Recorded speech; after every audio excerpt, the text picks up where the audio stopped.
Well, good morning, everyone, and welcome to another live this morning.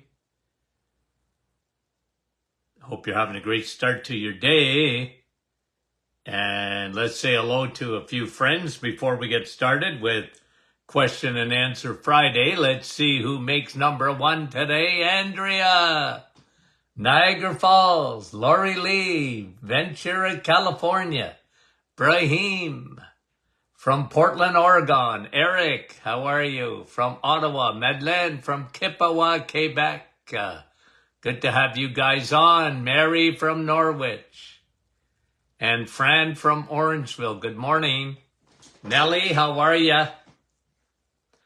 Nick from our stop. Good morning. Lori and Ryan from Sarasota, Florida. Nativity, Maryland. Kelowna, British Columbia. Georgie, Halifax, Nova Scotia. Wendy from Markham, good morning. Jean, Peterborough. David, Ridgeway. And Barbara, good morning from Thetford. Frida. And Nancy, Gore's Landing. Yolande, bonjour. And Diane, Thunder Bay, good morning. Chantal, Ottawa, and Cecilia from Sudbury, and it is cloudy. Roma, Brampton. Micheline, bonjour. And Diane, how are you from the South? Sandy, Minnesota. Sue, good morning from Bolton. Lori, Cambridge. Annette, Nouveau-Brunswick. Francis, from Vaughan. Heather, Miramachi, whatever it is. Francis. And Tina, Nova Scotia. And Catherine, good morning. And IT, how are you? Dawn, from Dayton. Donna, Kelowna. Kevin. Kevin said I missed him. Wendy. And Helga. Sandy, Vancouver, Washington. Oh, Linda, how are you? From Uppsala. Karen, Peterborough. Couple more, guys. Robin, from Connecticut. Etta. And Beverly. And Marcine.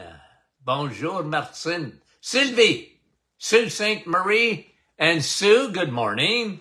Bonnie, Annandale, Minnesota. Janine, how are you? And Kathy from Simcoe, good morning. Pat, if anyone's new this morning, say hi to me there. Thea, how are you? Wendy and Christina. Okay, guys, we love having you on. Gary from Bolton and Victoria, good morning. Jackie, I didn't mean to miss you. John, how are you? And Marcia from Mexico. Hola. Deb from Motown. Bruno, good morning. And Karen, how are you? From Sault Ste. Marie. Here's some questions, guys. Okay, here we are. Here we go. Carrie, how much B12 should I take? Depends. Preferably, Carrie, okay? Now remember, B12 is a water-soluble vitamin. Almost everybody needs B12, okay? Most, probably over 90% of the population have suboptimal levels of B12. So you can't go wrong. It's water soluble. You're not going to get sick from taking B12. And today, in this day and age, where people, first of all, don't eat enough red meat, that's where you get B12. Okay? They, 80% of the population have some kind of digestive issue and not enough intrinsic factor to break B12 down.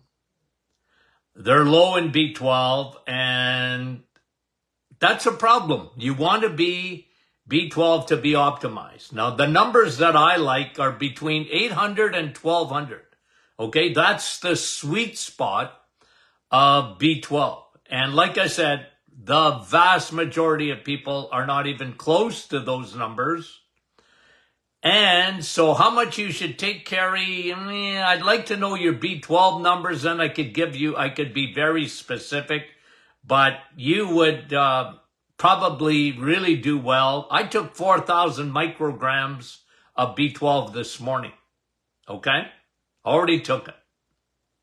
Sublingual, make sure your B12 is sublingual, and make sure it's methylcobalamin, and that's the B12 that you absorb. Okay? So, how much? At least one. And if you're not feeling good, you could easily take 8,000 micrograms a day. And if you can, Carrie, get your B12 levels done in your blood. And if you're under 800, you're low. Okay? You're low. And okay, I'm on the reset diet, smart.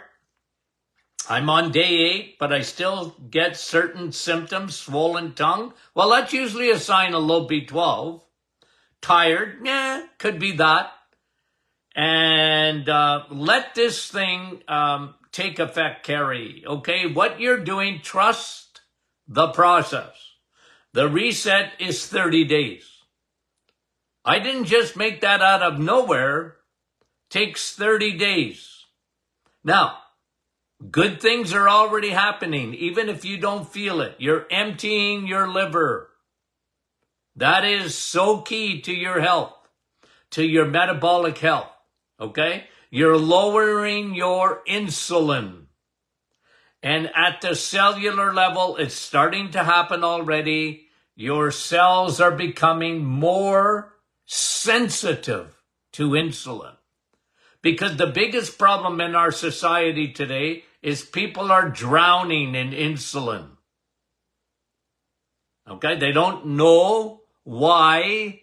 Nobody's taught them that when they're carboholics and they eat too much carbohydrates, too much fast foods, too much, junk food, too much sugar, they're carboholics. Drink too much juice and fruit juices and that kind of thing, not good. They got insulin coming out the wazoo. So the reset is meant to fix that. And remember, when you have high circulating insulin, it has a direct link to your heart. Direct link. A direct link to your blood vessels, the health of them. A direct link to cancer cells, a direct link to Alzheimer's,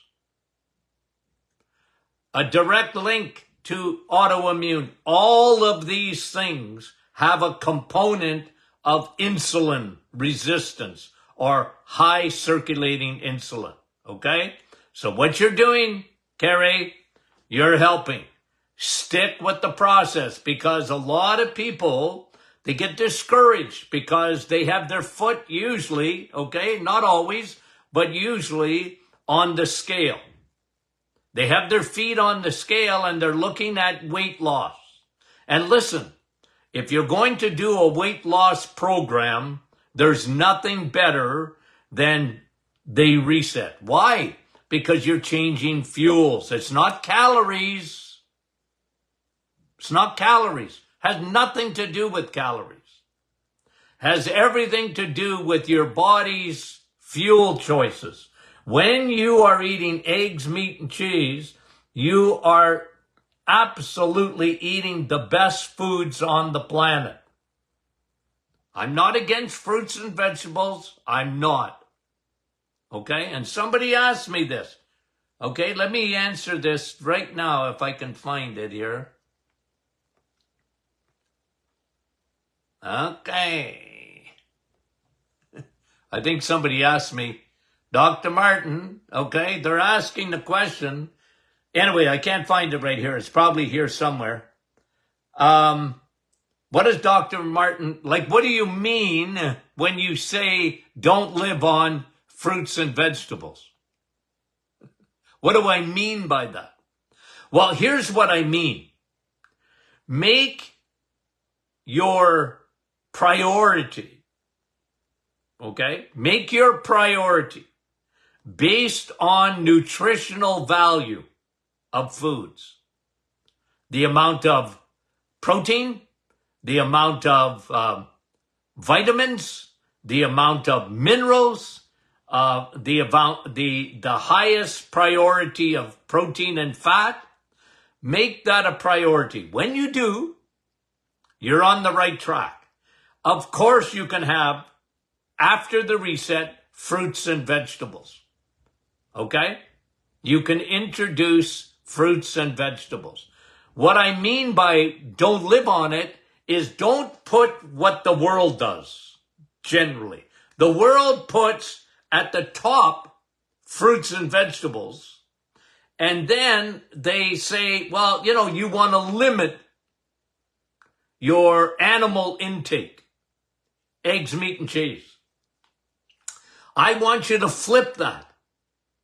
That's what I mean by that. Flip it. Make your priority eggs, meat, and cheese the rest of your life. It's the best thing you can do for your health. Okay? So if you get that, you're going to win. Okay? Even in weight loss, you will win. Okay? So just make your priority eggs, meat, and cheese. I never talk about amounts. I'm not a guy with an amount. How much protein should I eat, Doc? Well, listen, if you live on protein and fat in the animal kingdom, eggs, meat, and cheese, believe me, you fix everything so you don't have to worry about the amount to eat. Just understand when you eat the right fuel, your body will say, hey, I'm not hungry. I don't need any more. Because you've given your body high octane jet fuel. Okay? High octane jet fuel. That's what eggs, meat, and cheese is. Guys, I double down, I triple down, I quadruple down. I talk about it all the time. I know I'm a one-trick pony when it comes to food, but I mean it. I mean it. And I have coached tens of thousands of people. Okay? Tens of thousands when I was in private practice and podcast and radio before that. Trust me on this. The food that you eat is the key to your health. And when you emphasize the animal kingdom, okay, you got 3 kingdoms of food. You have the animal kingdom. Numero uno. It's not even close. It's not close. Not when you talk about nutritional value. Okay? Because what the plant people do, okay, they don't talk about nutritional value as much. They talk about pH, and they talk about fiber, and they emphasize that, and then they tell you how bad the animal products are. What's the opposite of that? The animal kingdom is the king of the castle. Fruits and vegetables, the plant kingdom. Okay? Nuts and seeds and all that, legumes and all that. I'm not against it. Okay? And then you have man-made. And the middle aisles of your grocery store, pretty well, are all man-made foods. Pretty well. That, as much as you can, you stay away from that. That's man-made. Cereal, man-made. Okay? Nothing natural about it. Most of the breads on the shelves are man-made. They're fast foods. They turn to sugar in nanoseconds. And we talked about it. Pancreas and insulin. Insulin we're walking around with insulin coming out our ears. Okay, so that is a foundation of food that I talk about all the time. Understand that. And if you want to be healthy, you have to start with food. See, medicine, who takes nothing of nutrition, I mean, they're lucky to get an hour of it in medical school. Imagine that. So they don't see the connection really that much about food. It's almost unbelievable. You're in the healthcare field and you took an hour of nutrition? And they'll believe lies like meat is acidic. Therefore, okay? And doctors, well, you got cancer. No wonder you eat red meat. Like, what? What's the connection? Right? So even studies that they do, I mean, it's unreal. You see studies of, well, observational. They get a questionnaire. Do you eat hamburgers? Okay, they got cancer. Have you eaten hamburgers? Yeah. Oh, must be the hamburger. No, it's the bun. It's the French fries.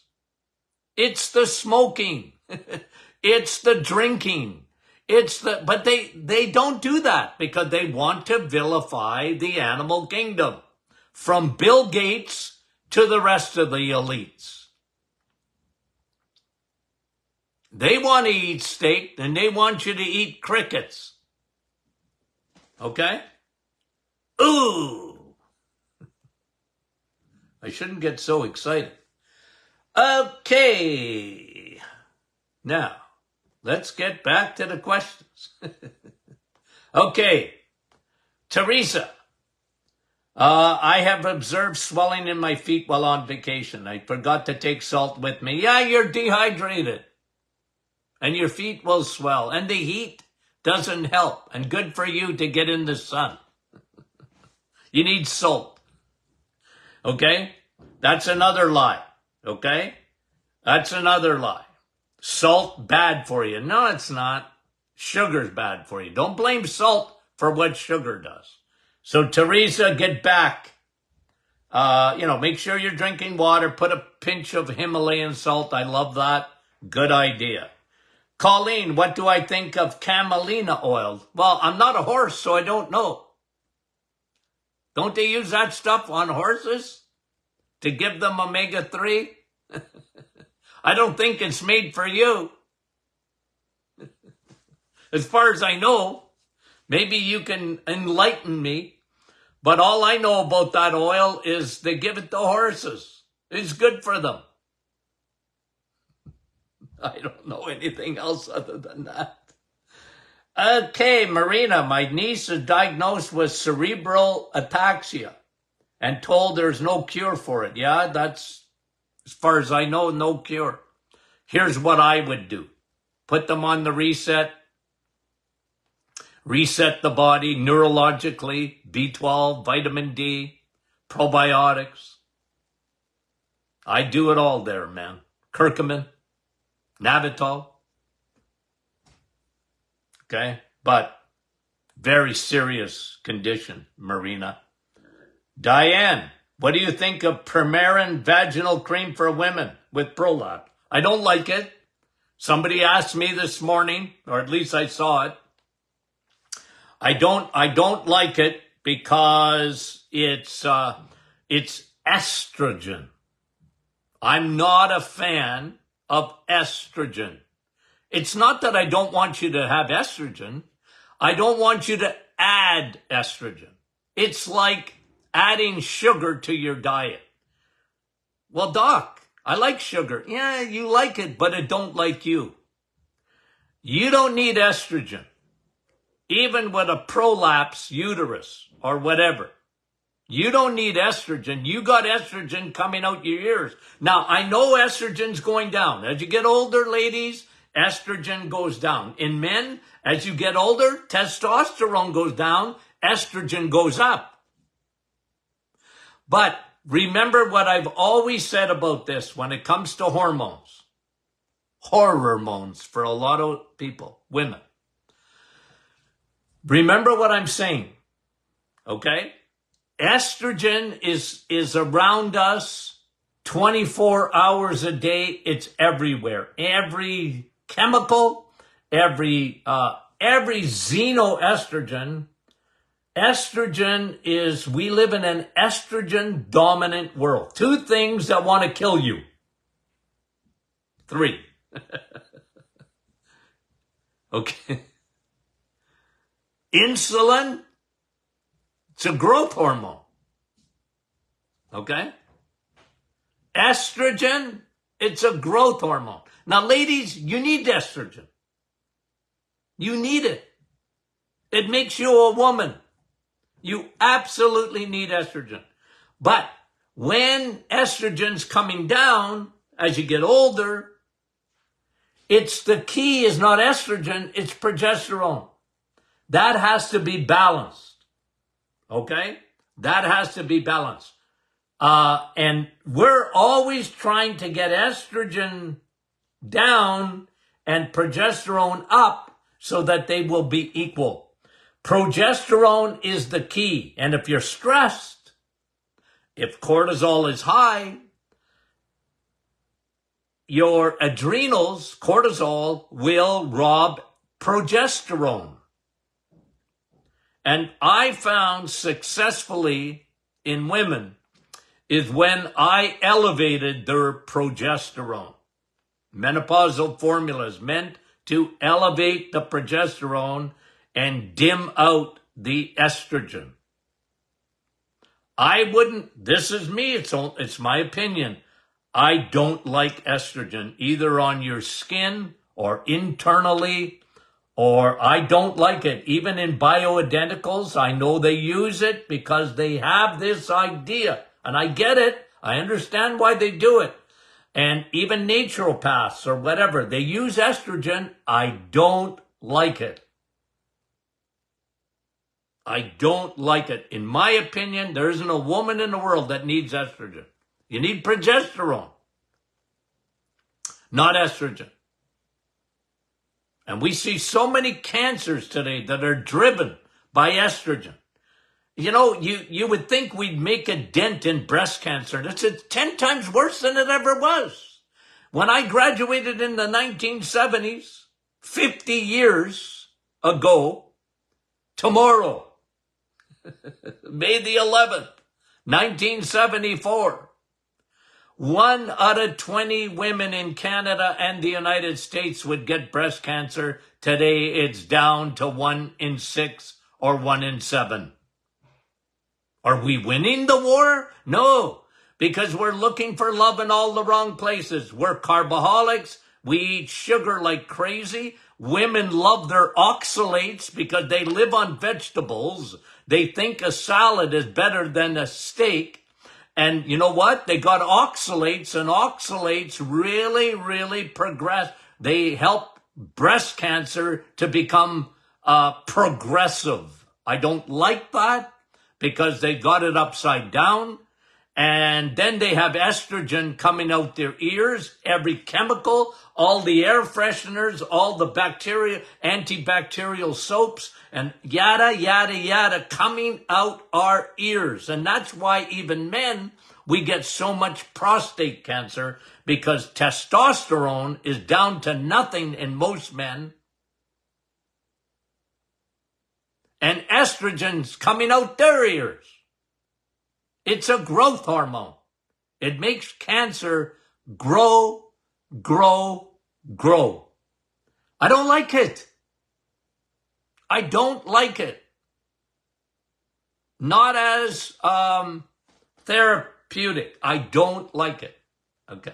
And I've been consistent, guys, screaming from the rooftops. Okay? Anyway. Okay, let me just see. Okay, that was Diane. Celine, is it true that you mentioned you do not have to, she's talking about probiotics, I'm sure. Don't have to be taking 2 hours apart. Look.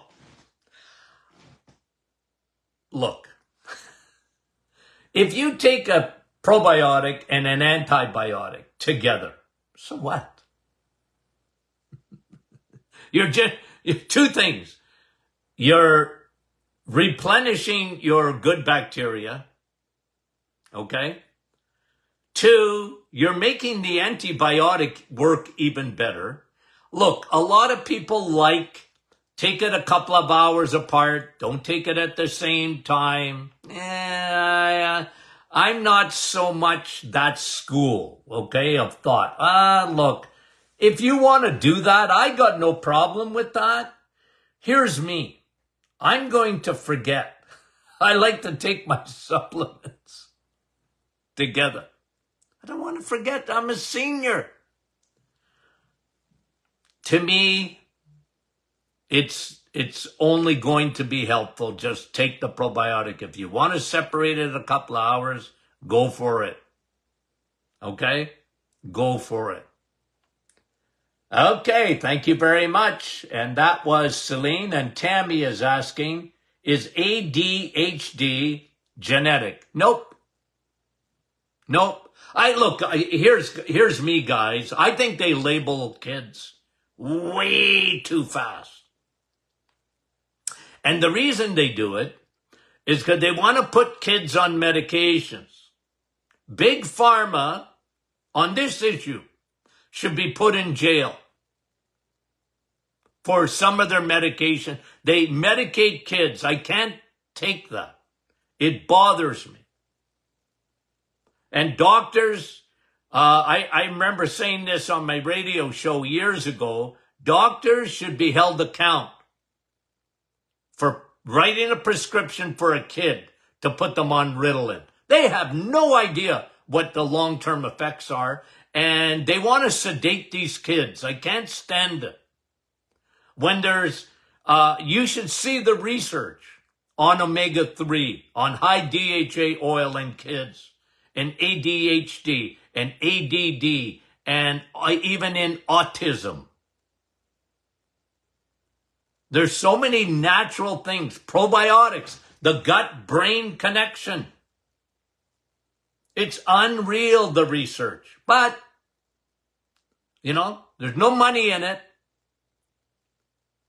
And it bothers me. I don't like kids being put on medications. I don't like it.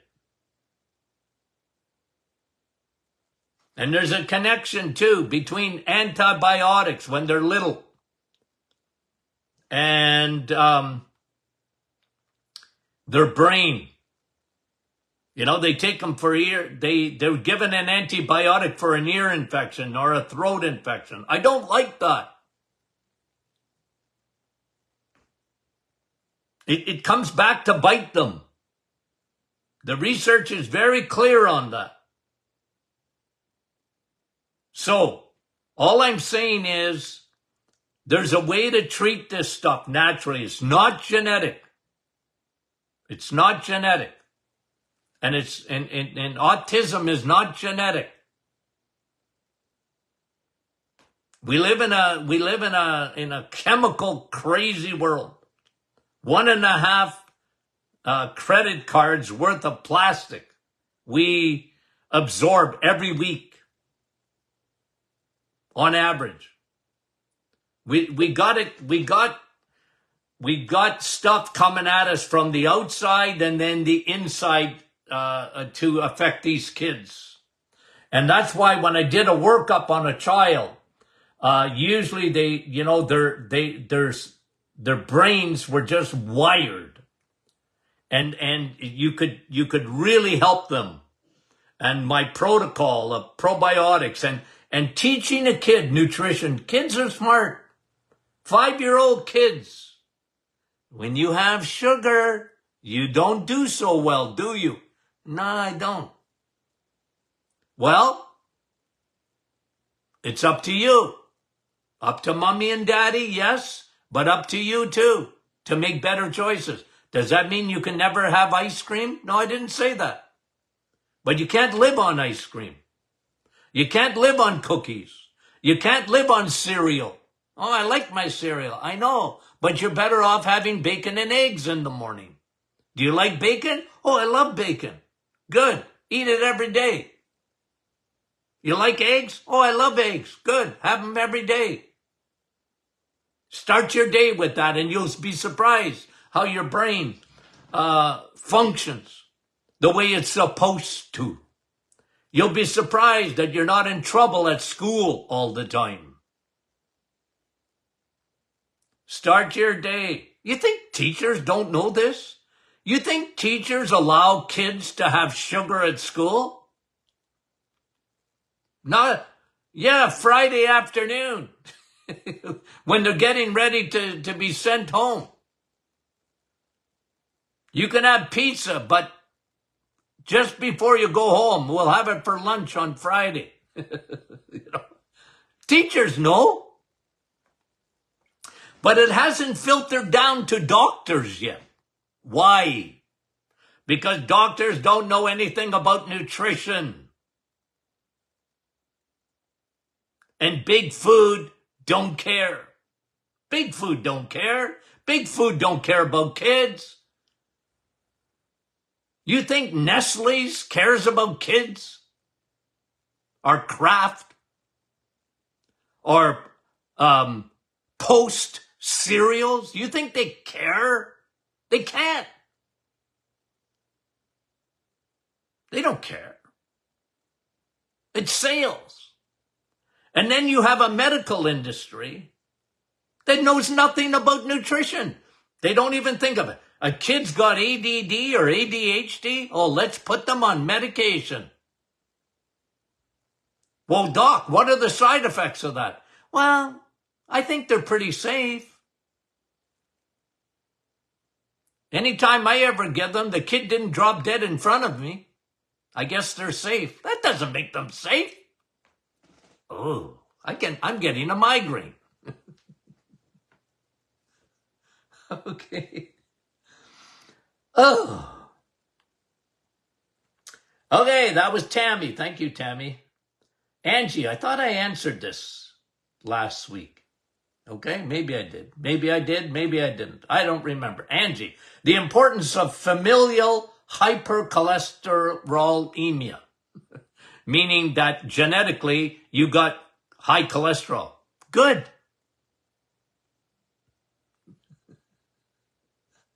Angie, good. You got high cholesterol. You win a prize with Dr. Martin. I know I can't, guys. I'll read anything you send to me, but I'm going to tell you something. I have never, ever been convinced whether a genetic hypercholesterolemia, familial or whatever, so what? But you show me your triglycerides and you show me your HDL cholesterol, I'm interested in that. You got high cholesterol, your total cholesterol is high? What's that got to do with anything? It's got nothing to do with heart disease. People with high cholesterol are not more susceptible to heart disease at all. They're not. It's looking for love in all the wrong places. In my opinion, not true at all. And guys, you know me, consistent about that. I care about your lipids. I really do. I care about your blood work. I really do. But I'm not looking at the same things. I'm looking at your triglycerides and your HDL. That, like LDL, yeah, I'll look at it. I don't want it to be low. I don't want your cholesterol to be low. And genetically, if you make more cholesterol, so what? Because if the premise that cholesterol causes heart disease, if that were true, we pretty well would have got rid of heart disease by now. They wanted to put statins in the drinking water. Cholesterol lowering medication. But that's not what causes heart disease. Heart disease is caused by inflammation, caused by high circulating insulin. And when you got high circulating insulin, you're going to have high triglycerides and low cholesterol, low HDL cholesterol. And it's food, not genetics.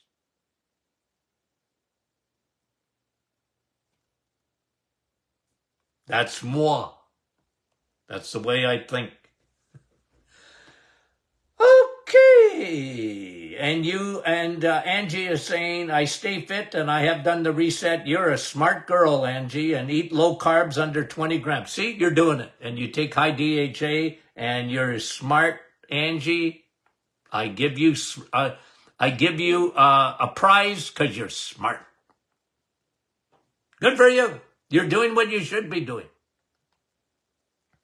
Okay? B. Bursar. I don't know if that's B. Bursar is the last name or whatever. But anyway, for INR levels, wondering what supplements to help with this number as mine is in and out of range. Well, out of range, which way? Because I need more information because INR means how fast your blood clots. And let me ask you, B. Bursar. Let me ask you, you need to tell me this because I can't give you a good answer till you tell me this. Are you on blood thinners? Why did they take that test? Why did they do that test for you? Are you on blood thinners like warfarin? Okay, are you? Because that's important to me. And was your INR, was it high or low? Okay, because that's how fast. They measure how fast your blood clots. Now, to thin out clotting, I like vitamin K2, okay? And I like proteolytic enzymes, but it depends. I need to know why you're asking me that, okay? Thank you very much. I appreciate it. B. Bursar, and you get back to me. Let me know. I'll give you a better answer. What does Dr. Martin think of berberine? I think Ida, I've answered that a lot. I like berberine. I do. I like anything that will lower your blood sugar. I like certain things better than berberine, to be honest with you. Okay? Ashwagandha is very good to lower blood sugar. I like cinnamon. I like alpha lipoic acid. And we're just waiting for our blood sugar balance to come back. Oh, it was such a good formula. Okay. And Michaela or whatever, Michela. I think I don't know. Is insomnia always adrenal? Well, yes and no. Okay, if you get insomnia and you don't sleep well, your cortisol goes up. If your cortisol goes up, you don't sleep well. So, yes, your adrenals are affected by insomnia. Now, there could be other reasons. Okay, there could be other reasons. You're not making enough melatonin. You don't have good enough levels of vitamin D. Okay? But your cortisol will always be affected if you have insomnia. So you have to look at the adrenals for sure. It's a part of it. That's why so many patients take our cortisol formula. By the way, you're never going to find anything as good as that. You just won't. People have sent me formulas, and I said, well, that's good, but this is the best. Why? Because I put it together. Well, Tony Jr. and I. When I say I meant we. Okay. Suzanne, I was diagnosed with actinic keratosis, skin, and some basal carcinoma. Wondering if I can still get my 20 minutes of sun. Did you see what I posted? I think I posted it yesterday, the day before, in the Martin Clinic private Facebook group. I put a study out there, and this is a really exhaustive study with skin cancer. And you know what they said? You got skin cancer, especially melanoma, the worst kind of skin cancer. You know what they said? Get in the sun. What? Yes. The very thing they tell you to get out of, the sun, because they tell you that's what caused skin cancer. Now you know what they're saying? Get back in the sun. If you have skin cancer, expose it to the sun, melanoma.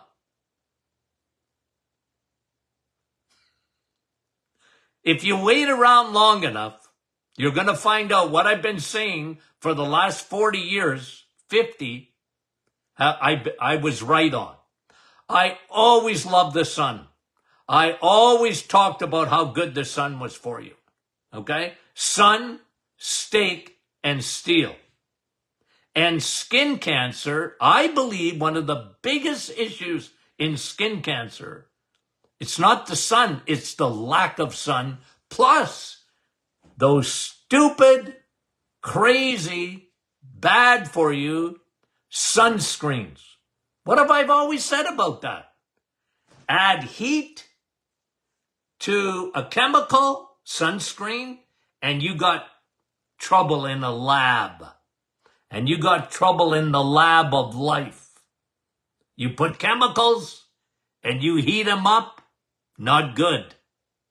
I've been saying that since the cows were coming home. That with the camelina oil. What was that oil called again? What was that oil for horses? Camelina. Since the camelina and the horses came home. Oh no, the cows. Okay. Okay, let's see. We're getting there. We're getting there. Have I got to do some of this on Monday? Are we just about there? I think I'm just about there. Hold it. Yeah, I got to do a few. Maybe I'll wait a few. There's got 4 or 5 more questions here. I better answer. Okay, guys. Okay. Did you have fun with us this morning? I had fun. Okay, I love Question and Answer Friday. It allows me to pontificate, which I like to do. Okay? I like to do it. Okay. Guys, we love you dearly. You know that. Send your questions in. Don't be shy. Okay? Don't be shy. I mean that. We really, really appreciate all those questions coming in. Okay? Sometimes I have fun, but that's because we love you. That's all. Okay? I tease people sometimes. Okay. Talk to you soon. Love you.